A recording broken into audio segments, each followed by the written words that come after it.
Hello and welcome to episode 4. This is going to be a shorter episode. I'm going to be using this episode to kind of bridge the first half of this campaign with the latter half as we kind of hurtle towards the climax of this campaign that's hopefully going to happen end of April. So without further ado, as usual, I'm going to read Captain's log.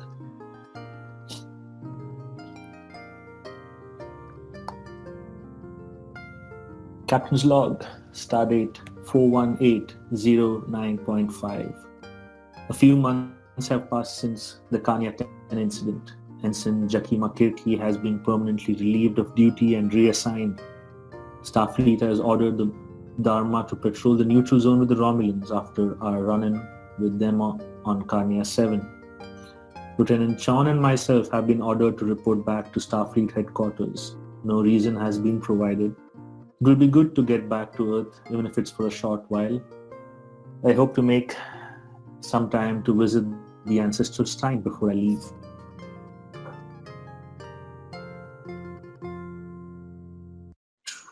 And let me do a scene change. So, Lieutenant Chon and Captain Nobunaga are at Starfleet headquarters in San Francisco. The reason for the recall has you guys do not know. You are scheduled to meet Admiral Talara in about 15 minutes, and you guys right now are at, or I would say about 30 minutes, and you guys right now are at the little garden park that's opposite the main Starfleet headquarters. The table is open for any initial roleplay before we start. Captain Nobunaga is just walking around to the different flowers and looking at them and basically bending down and smelling them. Very, very traditional kind of Oriental, particularly Japanese interest in botany and that sort of thing. And he just kind of looks around and he's like, my ancestors of my homeland, yes, they would quite often write haikus under the falling petals, lotus petals, for instance. And he kind of looks around. This reminds me of the bonsai gardens in Tokyo. Truly. Do you know any poems offhand, Captain? The most famous poem, and he leans back to think for a moment, seems rather strange.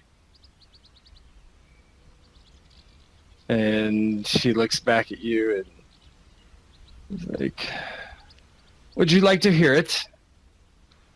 Yes, Captain. It would be an honor. Sounds foolish, but old pond. Frogs jumped in. Sound of water. And he kind of just shrugs. And Chon's sort of rubbing his chin, trying to think of what the meaning would be for that.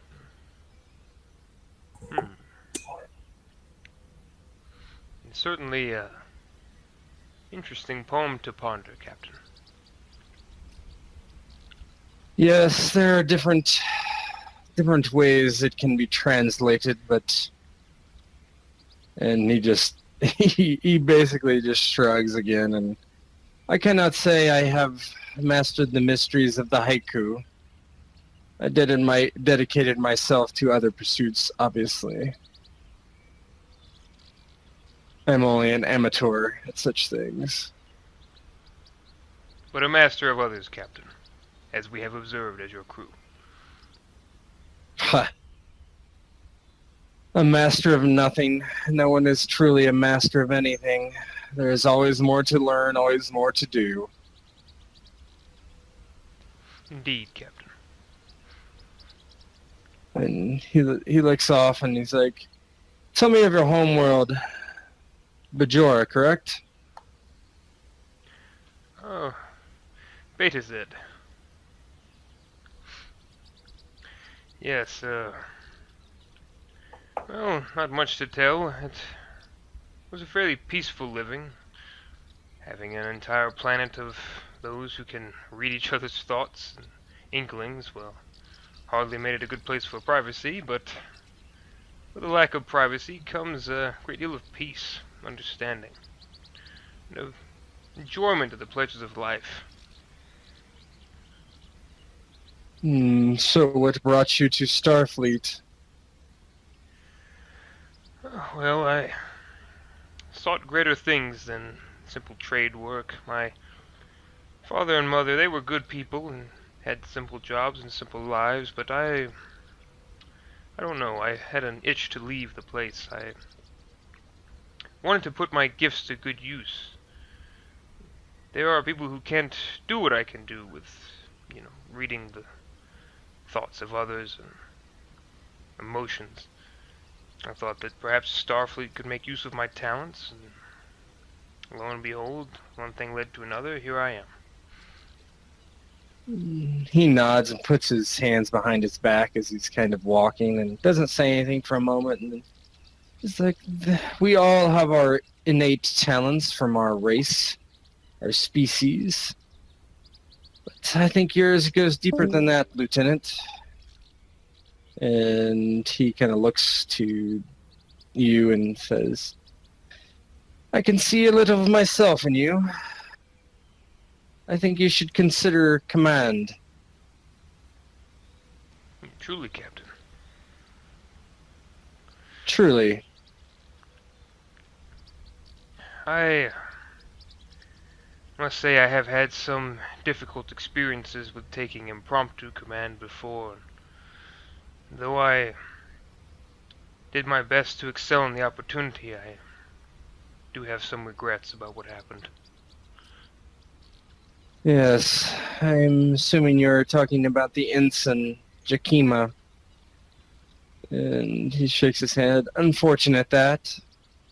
Likely she was not of the correct temperament for this sort of line of work. I feel bad for her, if you will. Yes, I refer to the ensign, of course, Captain, but there were other times prior to my appointment on your ship that I had been forced into the steering wheel, as you might call it. That is typically how it happens.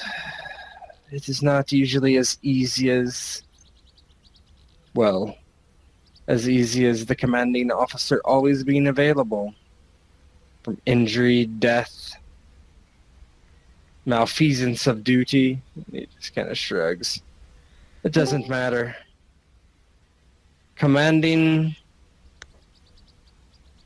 is victory, it is defeat, it is making the hard decisions. You may find that in the coming years of your career. I have a feeling with the Romulans, not all will be well for long. I'm inclined to agree, Captain, and I will think on your words about considering command. Good. For the time being, well, when I send you on away missions, you will still be the team lead. Even though, well, I wish to tell you that likely, if everything goes through, which it should, Ensign Hogg will be promoted. A deserving promotion, Captain. His efforts have been exemplary of late. Yes, he is a fine engineer and thinks well on his feet. Soon, I suspect that Ensign Lyra will follow. And you that came to me as ensigns, as if you were out of the mother's womb, are growing up into toddlers. He kind of smiles. Well, I hope we reach adulthood sooner than later, sir. Maybe.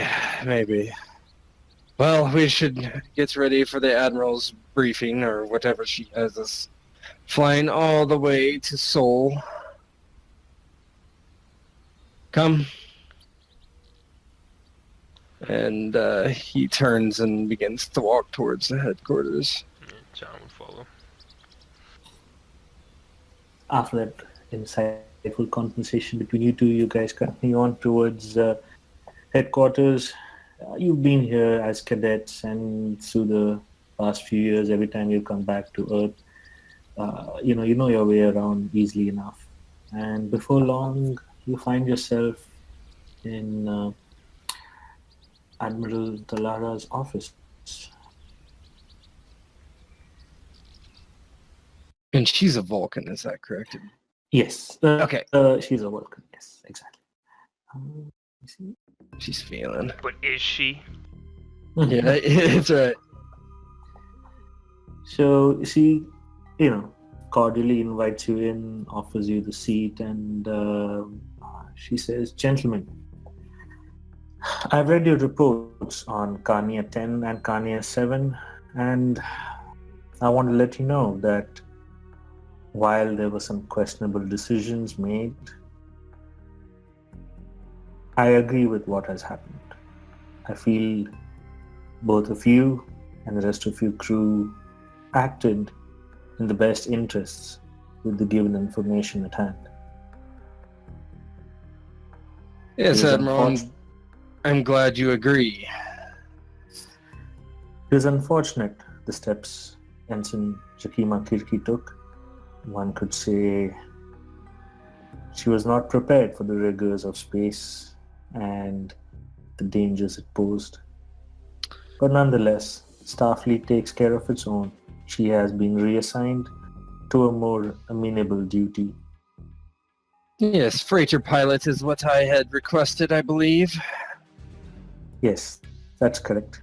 We hope that sometime on a less stressful duty, but still in space, doing what she was trained to do, will help her find herself and maybe one day find herself back on a Starfleet ship.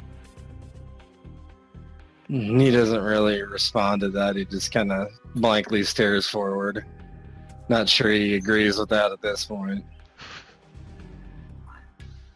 And she turns to Renan and she says, "Lieutenant Chon, I took particular interest reading your report, and while your self-recriminations may seem necessary to you, they are unnecessary. I would like to let you know that right now. You did what you could in the time you had, and I read the rest of the crew members' reports, including Ensign Boss and Ensign Leah. I want you to know that keep up with what you're doing, and you will know the next time what to do when such situations arise." Yes, Admiral. Thank you. Sim, you there? I think Sim is here, yes. Yeah, he's having some struggles. Sim, are you here? He Sim can't should- hear you. Are you muted, Sim? He's... Oh no. Oh no. What has happened? He just said he should be good now. Yeah. Yeah, I think he's there. He was dropping in and out. But I'll just continue and he can jump in. And she, Admiral Tara, she kind of hits a buzzer and she says, "You can send in Ensign Carter Law in." And the doors open and Ensign Carter Law steps into the room. And she makes formal introductions.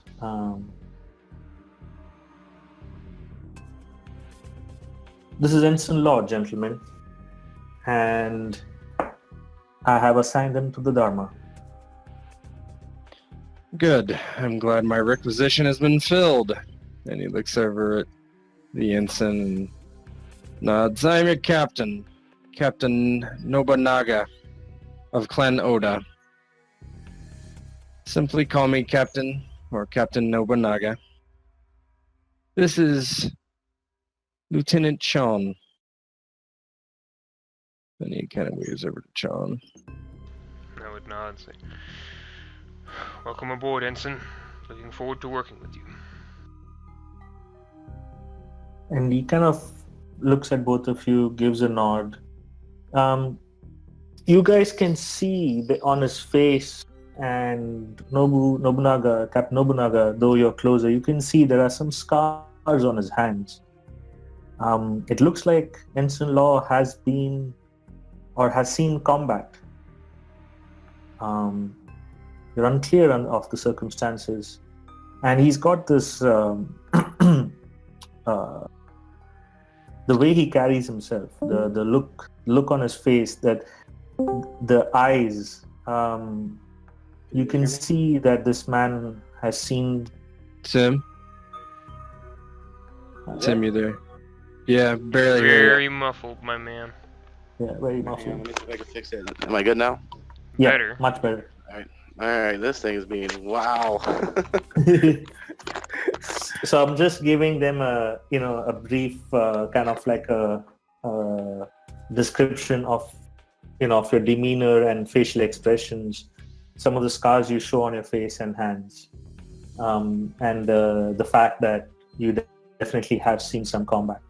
You can take it from there. Oh, okay. Yeah, because I've missed a minute. Yeah, I just introduced myself that I was Captain Nobunaga of Clan Oda, and this was Lieutenant Renan Chon. Alright. Nice to meet you, sirs. As you may know, that I am Ensign Laux. Yes, I have seen some experience. It's pretty rough to talk about, but rest assured you're getting not so much of a seasoned crew person, but somewhat. And I'll do my best not to let you down. He nods and says, very well, Ensign. I'll read your report, and if I have questions, I will query you at a later time. And he kind of looks over to the Admiral, and he says, Admiral Talara, I assume that you did not call us all the way back to Earth to fill our requisition for a new pilot. An astute observation, Captain. Indeed not. Your visit here was twofold. One, to just let you know that I've read your reports, and I wanted to personally tell you that your actions were exemplary on Kanya 10 and 7. The other is a meeting you're going to go to next after this. It's about certain developments in the Beta Quadrant that have happened, and we have a few important people who are going to give us a briefing, especially a security briefing. That is why you and your security officer are here. Ensign Laux over here as well has been involved in the action that leads to this security briefing. I would say all will be revealed in the next meeting. Have patience, Captain. Unfortunately, what we are going to speak about next is still very classified. Well, it is good that we won't be in the dark then. Indeed not, Captain. And at that point, all of you get up and leave the room, and Admiral Talara takes you, or basically guides you towards a conference room. And you guys know it's one of the more secure conference rooms. You guys go through retinal scan to identify yourselves. Moment. Boys here. And then as Captain, as you enter the room, you see a very familiar face. He turns around and it's Captain Depardieu. and he says, Captain Nobunaga, I Captain hear- Depardieu. I hear you have had some run-ins with our old friends the Romulans. Yes. As charming as ever. Did you give them the good old Nobunaga time? And he smiles. Unfortunately, I wasn't able to loose my sword. Such a pity, Captain. But I hope the time is not too far when they feel the edge of your steel. Yes, perhaps. Where are my manners? I've been remiss to introduce my security officer, Lieutenant Diaz. And Lieutenant.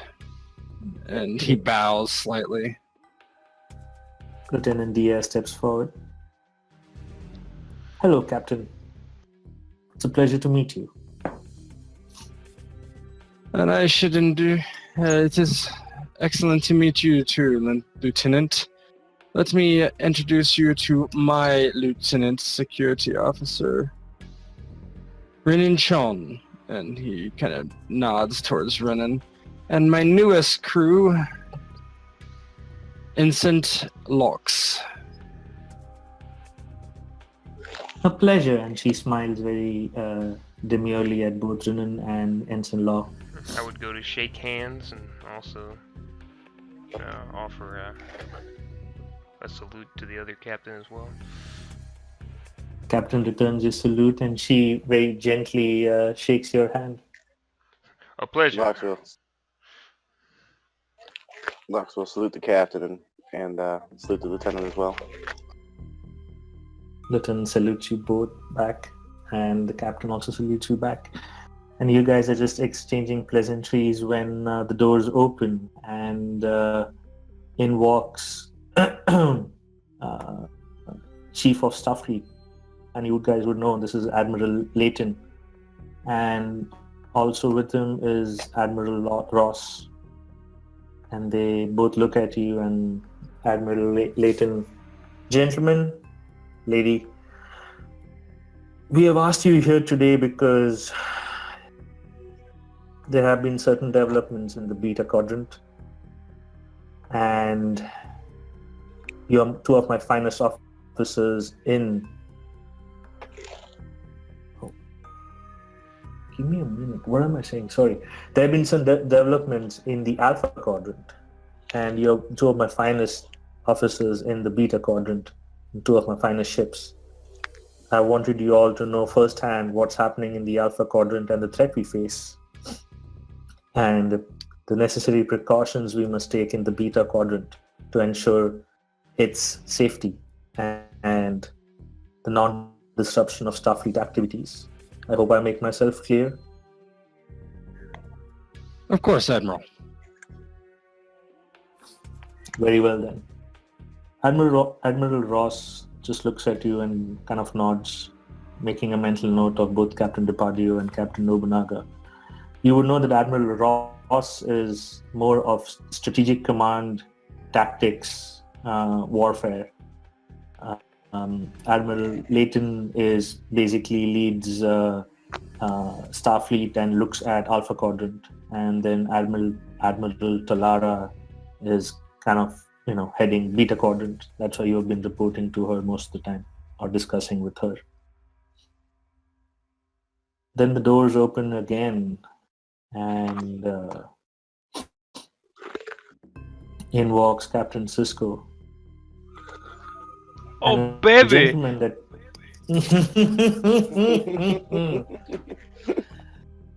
and a gentleman that you all do not know yet. And Captain Sisko says, "Gentlemen, it's a pleasure to meet you all." The strange-looking humanoid stands quietly on the other side. Admiral Layton looks around and says, "If there's nothing else, let's begin." Captain Sisko then goes to the display and starts giving a short and brief seminar about the Dominion and the founders. He goes on to explain that the founders are what we term as changelings that were found in the Gamma Quadrant. The Gamma Quadrant, which has been now accessed through the wormhole near Bajor. And then he turns to this humanoid and says, Odo is a changeling as well. At which point, Captain Depardieu asks, changelings? What would that be? And am I hearing right? And then Captain Sisko gives us, that trademark Captain Sisko smirk. And you see Odo basically shapeshift into a second lamppost right behind. And then he shapeshifts back into his humanoid form. Sisko says, Captain Depardieu, that's what we mean by changelings. The founders are basically people like Mr. Odo here. And Mr. Odo is our security officer on Deep Space Nine. We've had the Dominion come after us at Deep Space Nine and attack our ships in the Gamma Quadrant. Well, unfortunately, it also seems they have attacked our ships in the Alpha Quadrant as well. Isn't that right, Ensign Laux? And he kind of looks up at Ensign Laux, who's sitting out here. Yes, sir, that is correct. They attacked the ship I was previously on. Destroyed it. And he gives a moment for that to sink in, and he says, that gentleman is the Gem Hadar. The Gem Hadar is the pointy end of the stick that the Dominion wield. Dominion themselves are a conglomerate of various Gamma Quadrant species, and they're led by the founders, who are basically changelings.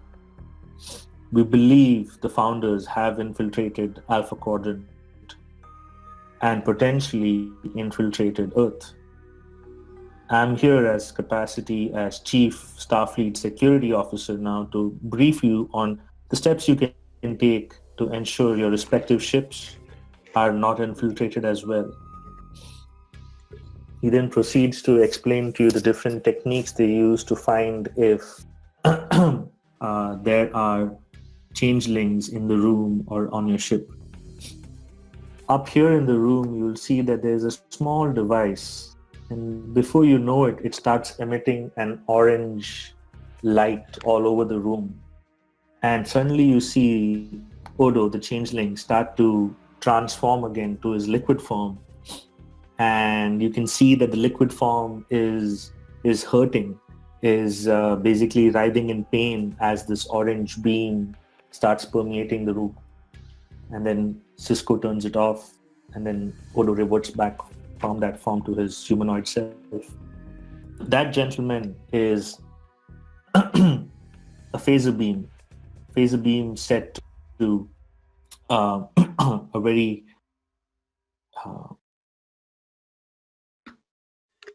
weak burst to about 3.5. We've been running tests throughout Starfleet headquarters, and a wide array phaser beam dispersal in any room will cause changelings, if present in that room, to shapeshift, distort, and reveal themselves. Any questions? Nobunaga nods and steps forward, and that was Sisko speaking, correct? Yes, that is Sisko He speaking. says, Captain, this is Captain Nobunaga. I have a question. Are these wide spectrum phasers available for all ships? Indeed, Captain. When you leave this facility today, I will provide you with plans that you can replicate them for your ship. And you too, Captain Depardieu. I want you to install them in your ship, in every room and every bulkhead, every Jeffries tube, if possible. I believe both your ships have excellent engineers on them. Yes, we have some people who would be able to take care of that. Not a problem. Excellent. The other test that we do, while this is a little more invasive, may be necessary. And you can see Odo kind of in the side kind of give his trademark,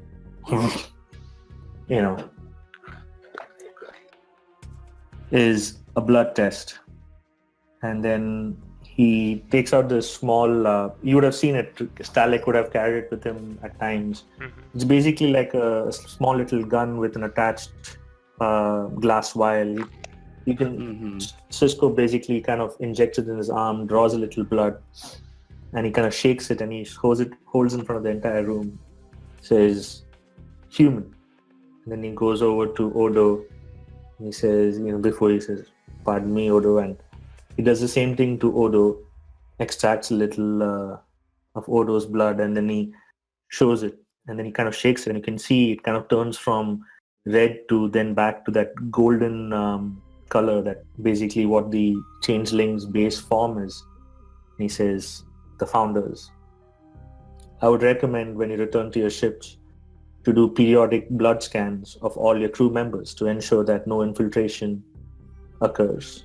Anytime you dock at the starbase or on a planet or come in contact with anything outside the ship, run these tests to ensure that you have not been infiltrated. He nods, and Nobunaga nods and looks at Ronan. He's like, my security officer has a question. Yes? And he looks at Chon. He would stand up. Yes, Captain. Lieutenant Chon, security officer on board the Dharma. I had a question about other methods we could discover infiltrators.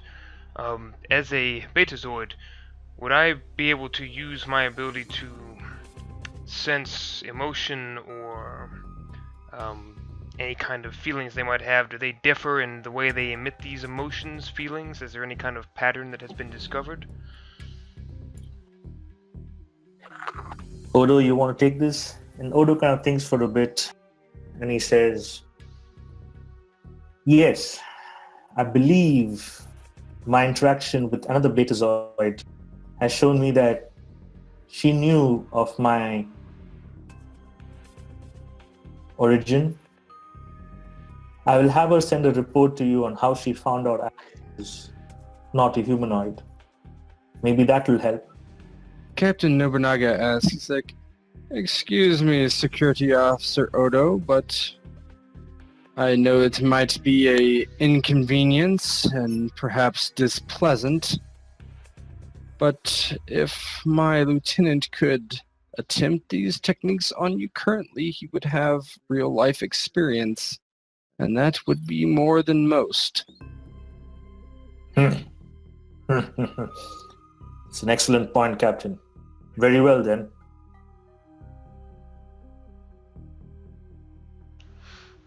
Oh man. All right. So what is this? Oh, I guess we're doing it after the seminar, or how are we going to do this as far as? Yeah, he kind of says very well then, and like for the rest of the presentation, you're kind of concentrating on Odo to kind of, understand if he kind of stands out from the rest of the people in the room. And you kind of, over time, you're getting a sense of it, like the thought patterns are ever so slightly different. It'll be hard in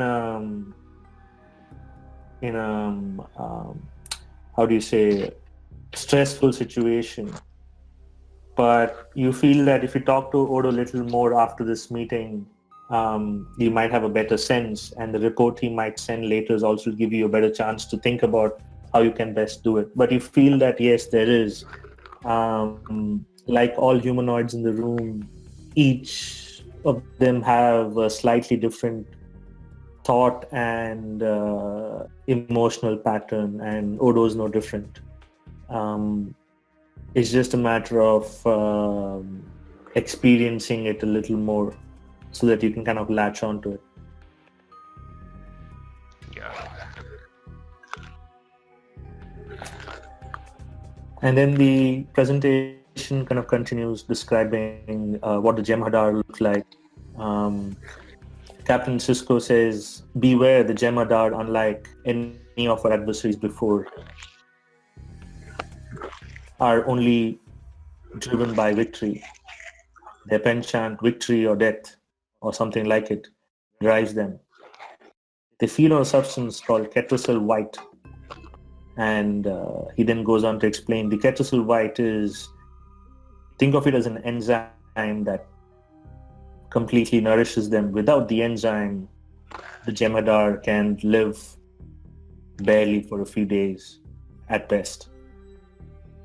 The Dominion uses the ketracel white to control the Jem'Hadar. And yes, the Jem'Hadar are clones. We have had experience of a Jem'Hadar child, and Sisko's face kind of softens for a bit when he says that, but then returns back to its stoic look. They are incubated and they go from toddlers to full-grown fighters in a matter of weeks.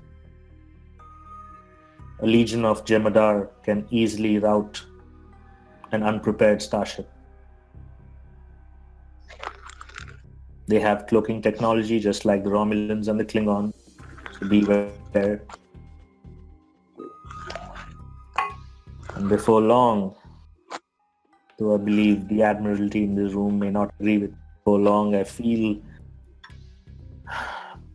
they will make their presence known in the Alpha and the Beta quadrants.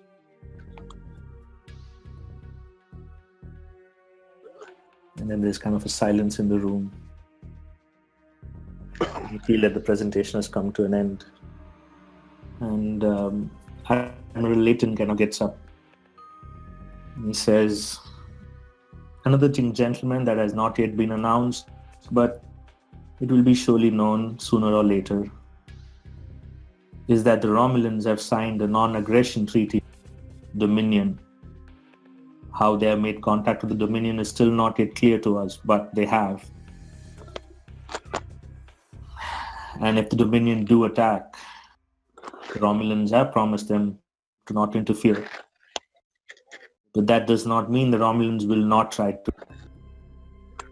Knowing the Romulans, they will just be waiting for an opportunity for the Federation to weaken before they can make their move. Yes, and then we'll be fighting on two fronts. Exactly, Captain. That is why both you and DiPadio are here. I want both of you to keep a sharp eye on the neutral zone. And Nobunaga kind of like has been thinking this over and says, Admiral, if we know that we will be coming under attack soon, should we not rally a fleet of ships to defend ourselves? Well ahead of you, Captain. That's exactly what I'm working on right now. With Admiral Ross over here and Admiral Talara, we are trying to manage our fleets and come up with a battle plan in case it would be necessary. Captain Sisko here and Security Officer Odo are going to advise us on how best to meet this threat and overcome it. And Zypher, let me ask you a question out of character. So the Dominion is on the other side of the wormhole, correct? Yes, that's correct. All right. Would Nobunaga know this? That's where they originate from? Yes, you would know that the alpha. So basically, think of it as Earth is in the center, and it's cut into 4 sectors. And you guys are in the Beta quadrant, where you've been operating for the past many months. The Alpha quadrant is where Bajor is, and then the Gamma quadrant is to the north of the Alpha quadrant. And there's a wormhole at Bajor near Deep Space Nine that goes from the Alpha to the Gamma. It's roughly, the wormhole basically allows you to travel in a matter of, I think it's minutes or hours, but basically you can just travel about 70,000 light years instantly and get there to the other side. Yeah.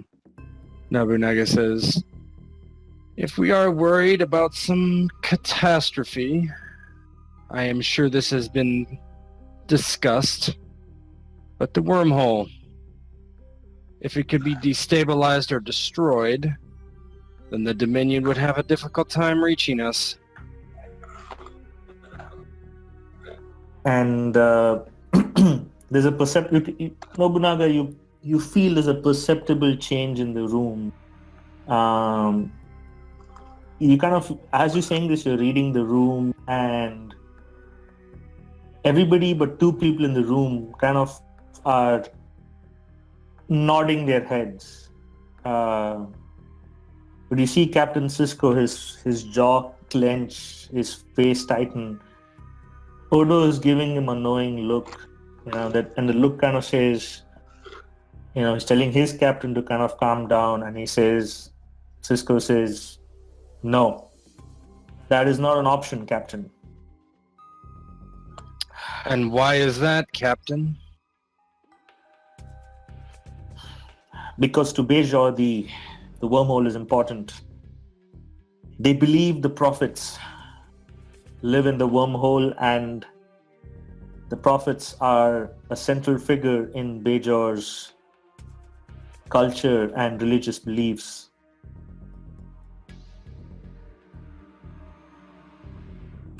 Yeah, Nobunaga's gonna have to chew on that for a few moments. He thinks about it and nods slowly, but doesn't respond. And Depardieu knows you, Nobunaga, and he knows what you're thinking because he's been listening to the conversation, and then he pipes up. "Captain Sisko, since when has Starfleet started to believe in fairy tales of prophets and religious orders?" And Sisko kind of turns and gives him like his traditional Sisko scowl, and he says, "Captain Depardieu, if you do not believe in religion or prophets and all of that, that is understandable. We are Starfleet officers, we are Federation, we have been trained to rationalize, investigate, collect evidence, theorize, and then come up with conclusions. I understand that. I understand that it's hard to accept what I'm saying. But let me put it to you this way. Prophets or not, there are beings who live in the wormhole, beings who exist on a different dimension. They call us linears, as we experience time in a linear fashion. They, however, do not. To them, the past, the present, the future is not linear." And then he kind of waits, and then you can see the three admirals kind of give him a nod. Then he continues, "I have personally made contact with these beings. They are sentient, and destroying the wormhole would destroy them. I believe they are intrinsically connected with Bajor's destiny and do have a role to play with the development of Bajor." Yeah, Nobunaga kind of asks, he's like, "Captain Sisko, how many sentient life forms on Bajor?"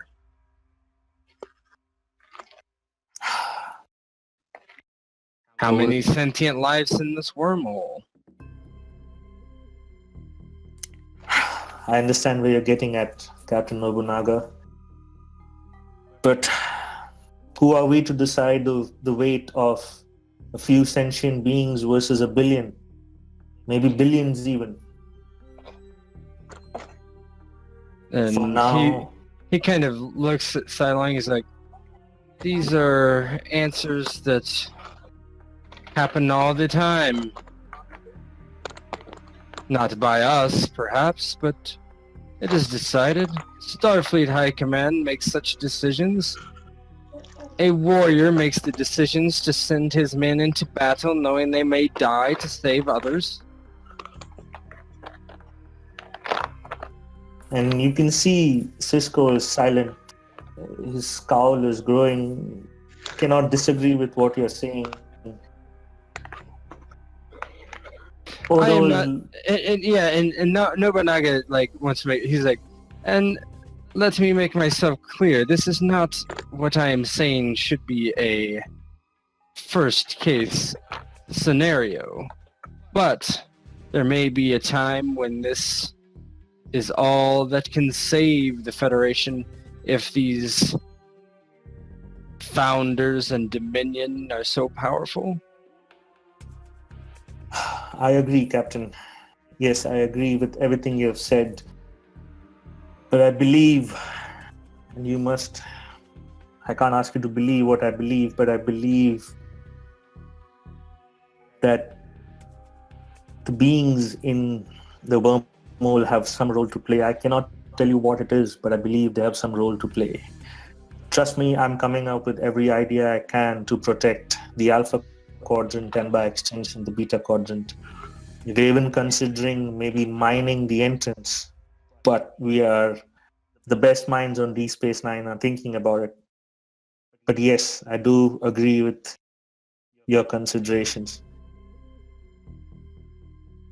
At that point, Admiral Layton kind of stands up and he says, "Gentlemen, this has been an interesting discussion and all points have been noted. For now, we will work on coming up with a battle plan. Make sure that these measures are installed all over Starfleet headquarters. Captain Sisko and Odo, you are to assist me in convincing the ambassador to the Federation to try and spread the use of these devices throughout the Federation. It's going to be a tough sell because these are peace times and no one wants to talk war. Yes, gentlemen and ladies, I've said it. We all know it. A force as powerful as the Dominion can only lead to one thing. We may not want it, and we will do everything we can to avert it, but we should be prepared for it. And that is the very reason for this meeting. The other reason is we do not yet know how many changelings are there on Earth, any of the Federation planets, or any of the starships out there in space. Hence, we have invited you guys here to let you know personally so that you can enact these orders. We will have similar briefings with other other starship captains and get the ball rolling. Any questions? Nobunaga shakes his head and looks to his crew to see if they have any questions. No, Renan's got nothing. Yeah, Locke's got nothing either. Very well. Then this meeting is adjourned. I wish you best of luck, ladies and gentlemen. And with that, the three admirals leave the room. Renan would try to, of course, speak with Odo further to spend more time around him after the briefing to sort of get a sense of how his mental pattern works as a changeling, and also just to get to know him probably. Because Renan's a sociable guy, so he'll probably try to, not knowing how Odo is, he'll try to. Oh, perhaps we'll go get something to eat, or do something. He'd try to do some social activities that Odo's probably not fond of. So as you are talking to Odo, the three captains get together and you guys are discussing amongst yourselves. And Odo kind of walks up, and it's kind of like a small powwow between the security officers and the captains. Carter, you're just sitting there and observing, taking this all in, kind of making sense of what happened to you on your ship and all this news that you've just heard.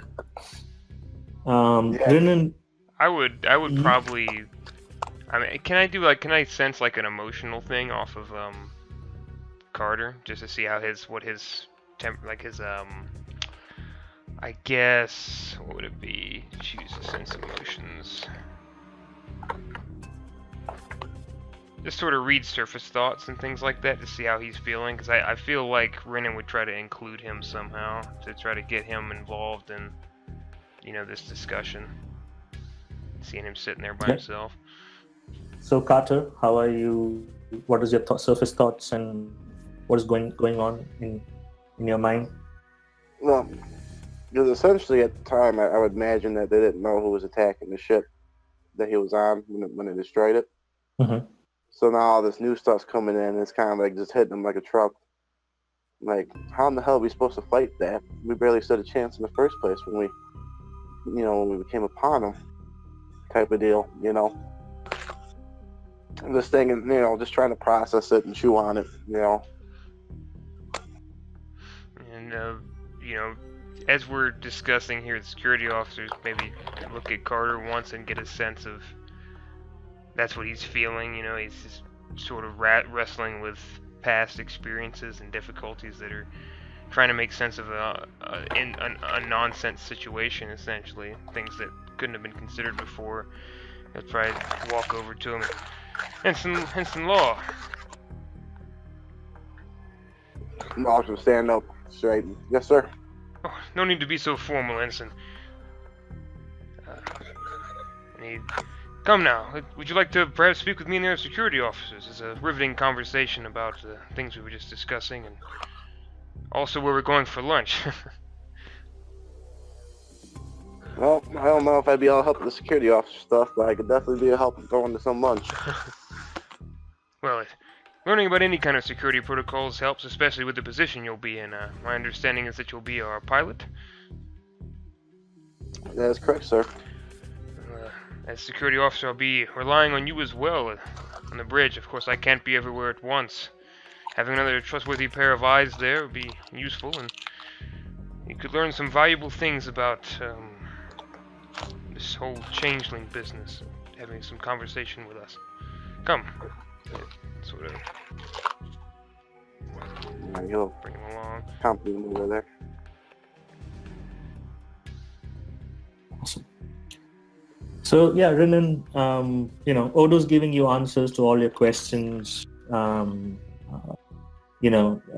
about things like changelings do not need to consume food or drink, and how changelings need to regenerate every, I forget the term, but every finite number of hours, and how it's possible that if you have trapped a changeling and they cannot go into their regenerative state, you could potentially destroy them. But at the same time, you're getting this, you're realizing that Odo is this extremely closed person as well. Whatever reports he's giving you, it's giving you out of, getting a clear sense out of duty, right? He does not, it's not out of anything else. It's more from the duty of maintaining security. The job is to secure a given installation, and that means if you have to go outside of the slightly soft Starfleet, PC, politically correct way of doing things, well, then that can be a pain in the ass.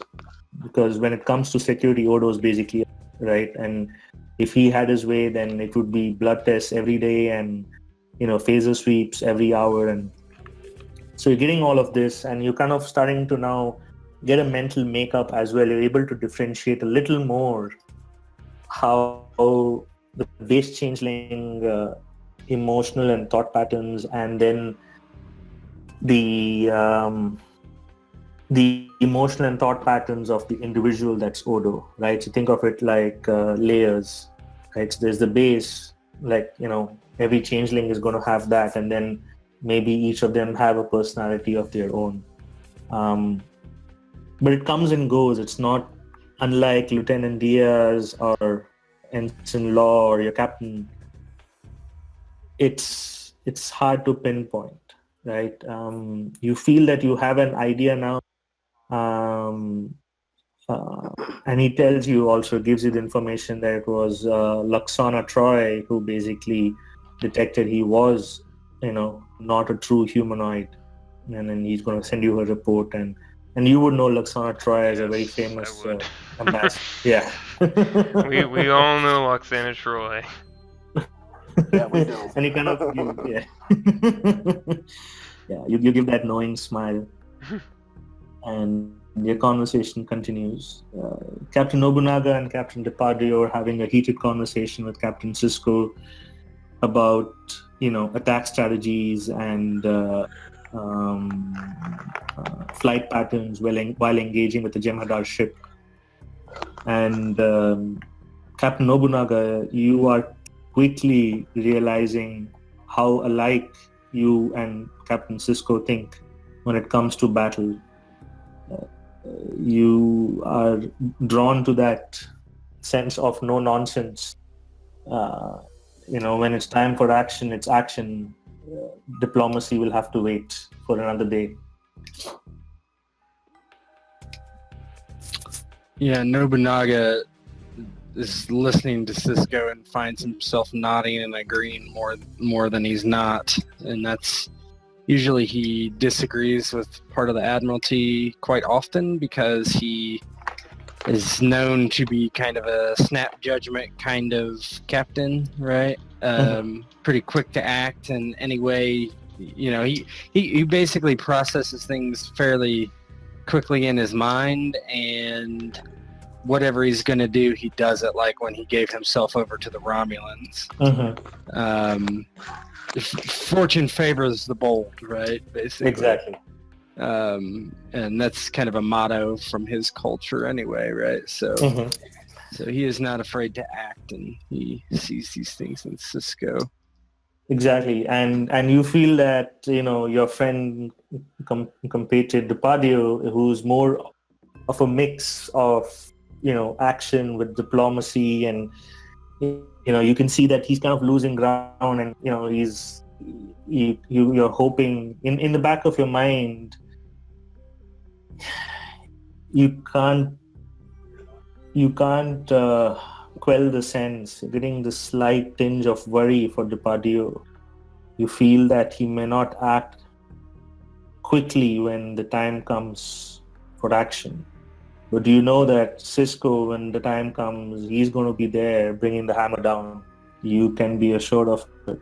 And at the end of the discussion, Sisko has agreed to send you all the data he has with respect to the engagements he's had with the Jem'Hadar ship, and you feel that you are way more prepared now, know the face of your enemy.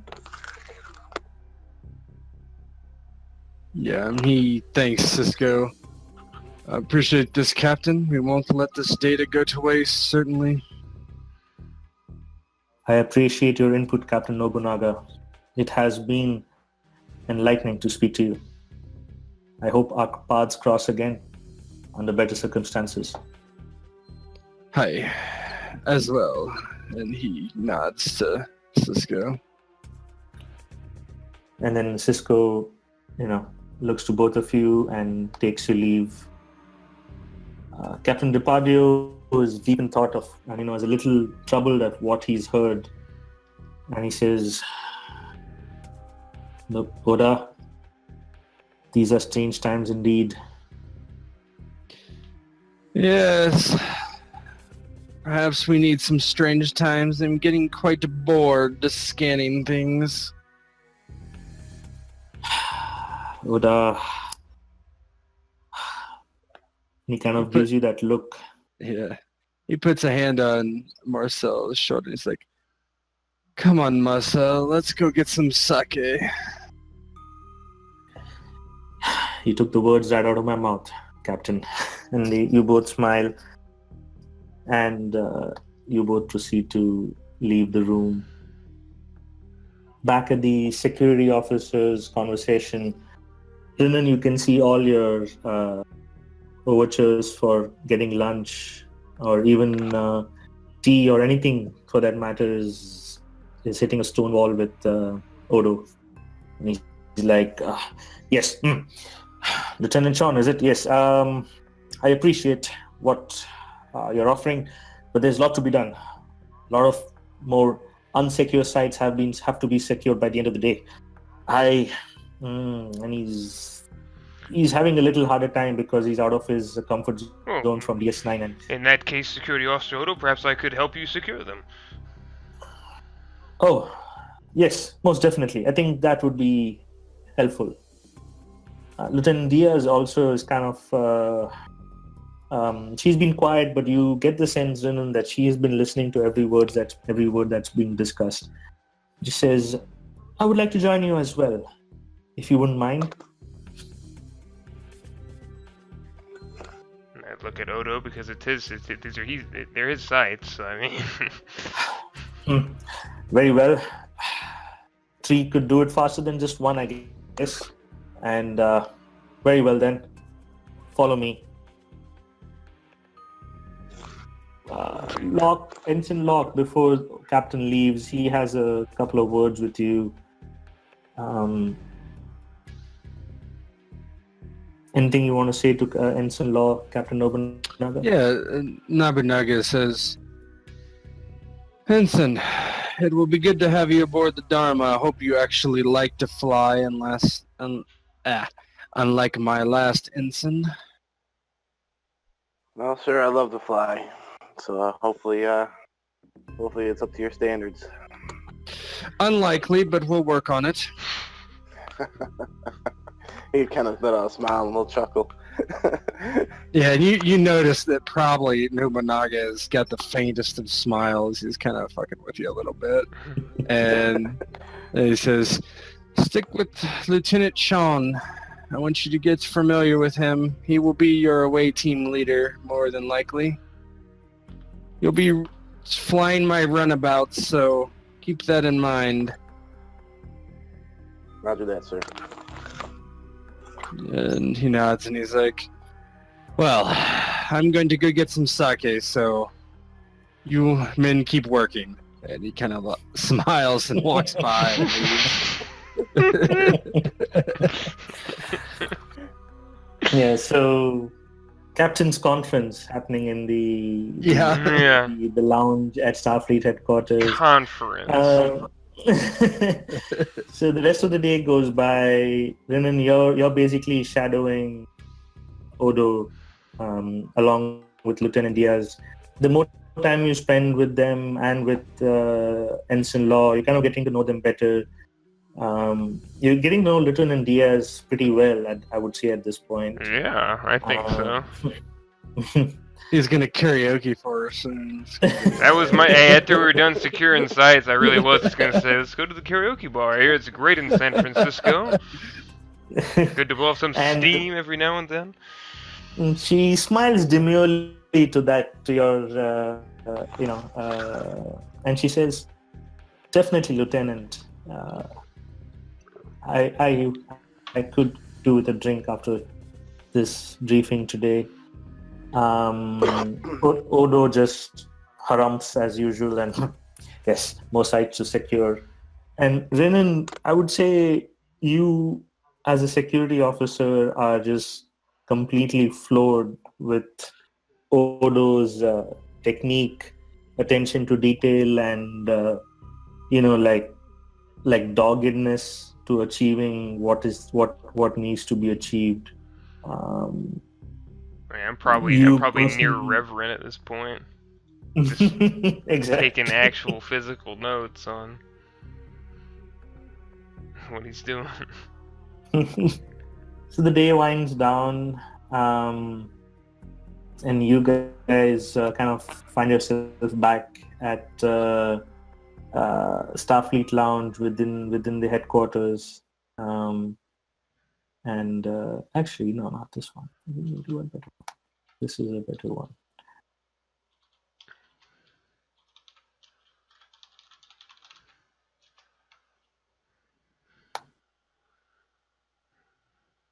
Never feel. Sweet Caroline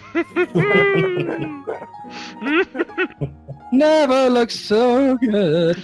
Oh yeah, it's happening.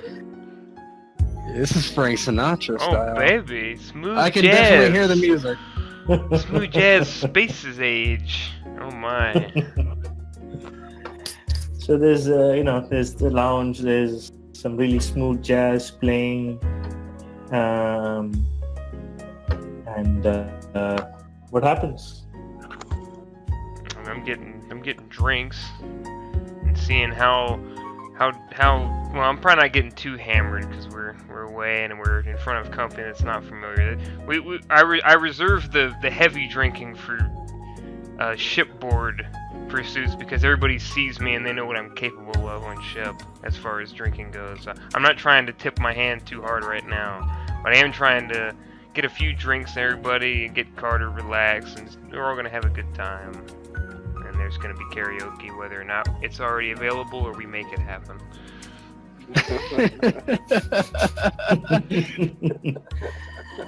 You can see Lieutenant Diaz kind of loosen up a little as well. Over the day, you found out that in true Rin Chon style, you've made her feel comfortable, and she's opened up to you, and found that she's been on a Nightingale for about over a year, and been the security officer for a little under a year. Spent a lot of time in space, so this company this fine evening, she's definitely enjoying it. Specifically with a suave betazoid and a quiet human. She's definitely enjoying the company. In the corner there, Captain Nobunaga and Captain Hardy are sharing sake and discussing old war stories and stories from their time at the academy. Yeah, Nobunaga is just, he kind of gets serious after a while, and he's like, Marcel, let me give you a piece of advice with these Dominions if you would happen to run into them. Don't pussyfoot around with them. Send a torpedo straight down their throat and ask questions later. I knew you would say that, Oda. I knew you would say that. And I knew you would say out pussyfoot, you old rascal, you. But yes, I will take your advice, and I will send that torpedo down their throat. I will not. Good. I don't think they want to negotiate. Leave that to me. I'm better looking anyway. How many was it, Oda, the last time we counted? How many what? Conquests. And you clearly know you guys are discussing conquests at this time. I was never very good at math. I can't count that high. Oda, you sly dog. I still remember Josephine. Josephine. And he kind of leans back and he's like, which one? The one on Ryza. Yes. She had interesting tastes. She most definitely had. She went out with you. That is true. And he nods over to the three kind of sitting there, and he's like, the pups are at it. And he's like, Yes. trying to relive our old habits, perhaps. I see two men and one pretty lady. Strange. and he kind of takes another. He's like, sake! And he takes another. He's getting a little drunk. Indeed, Oda, indeed. That security officers of yours. I need to keep an eye on him. I don't want him to steal my security officer away now. Oh, don't worry. He'll karaoke soon, and she'll probably run away. As if on cue. Whether or not there's any inkling to do so, I'm gonna break into a bit of a song. Somewhere beyond the sea, she's there waiting for me. My lover stands golden sands and watches the ships that go sailing. I'm like poking Carter a bit. Go sailing, trying to get him to join in. Somewhere beyond the And stars. he's not having none of it. Yeah. This is the goofy episode of Trek. It is. Yeah, and I'm just gonna sing the song to completion and hit the good notes and have a bit of a scene, have a good time, do the kickboxer clapping my hands together and grooving. Oh no. Carter will applaud him, of course. And then like some good Sinatra. Yeah. That's Bobby's. That's fucking. What is that? Was it? No, that's not Sinatra. No, that ain't Sinatra, you're right. We're all getting out here typing in the background. That's Bobby. That's Bobby Darin. Yep. I didn't even have to finish typing now that they came right out the top search.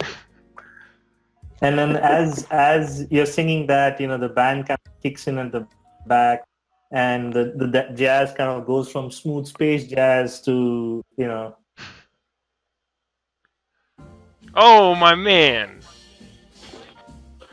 That was There we quick. go. He found it like that.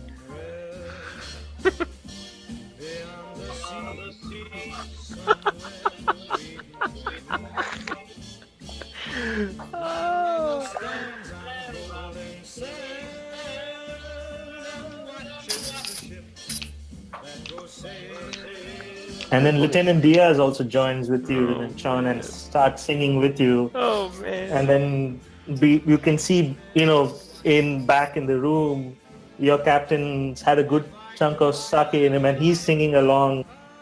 And Captain DiPadio is like brewing in the background as well as you are singing.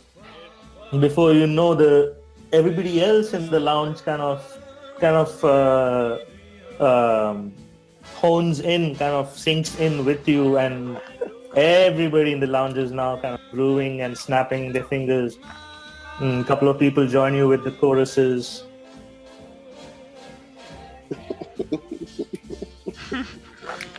Oh, what an amazing day this has been.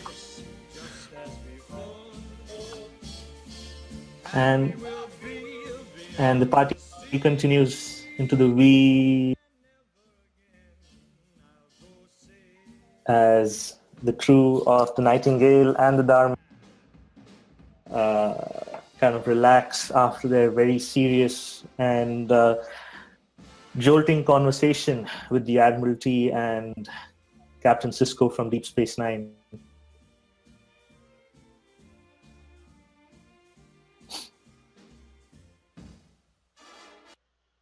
And then it's next day morning. You guys bid your farewell to Lieutenant Diaz. It's unclear what happened later that night.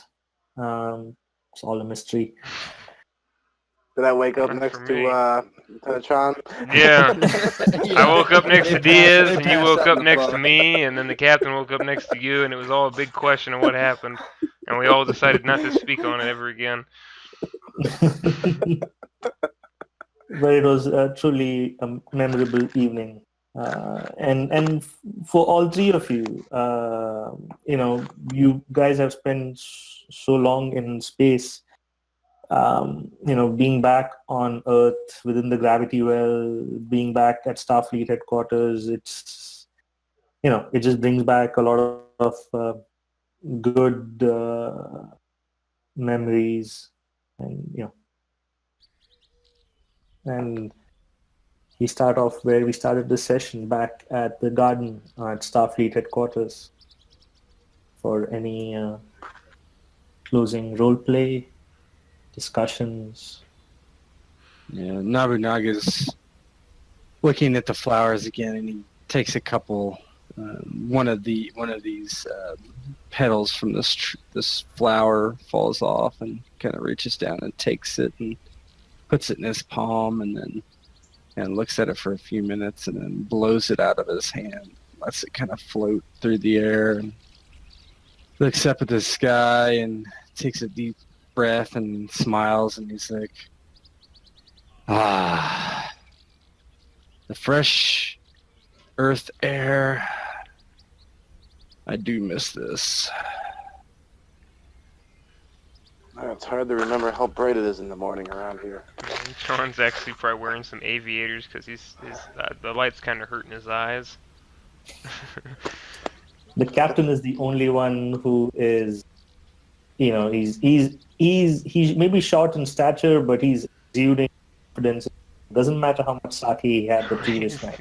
Yeah, I'm a tad bit hungover, but not too hungover to not be in dress and look proper. Yes, it is quite bright.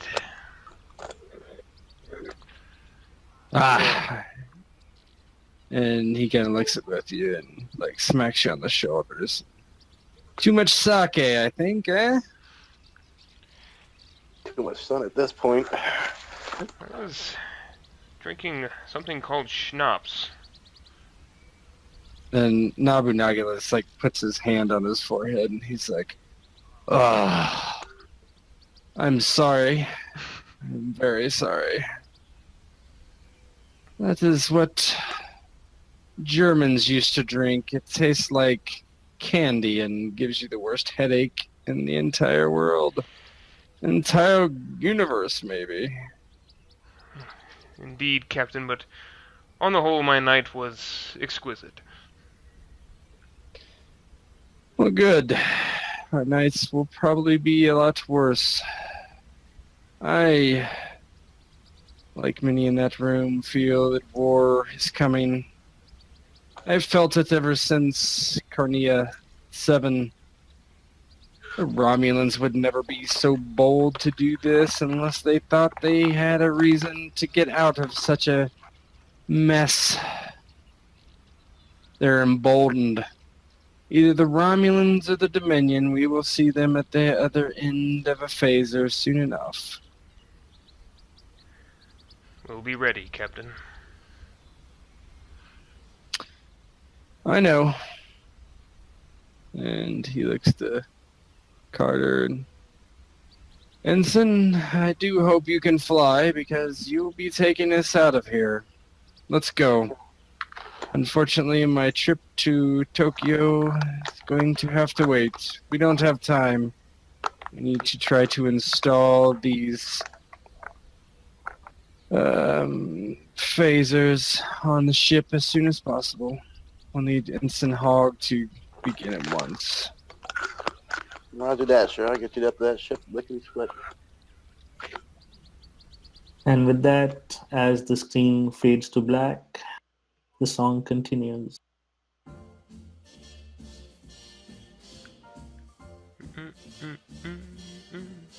And you can end the recording. Okay.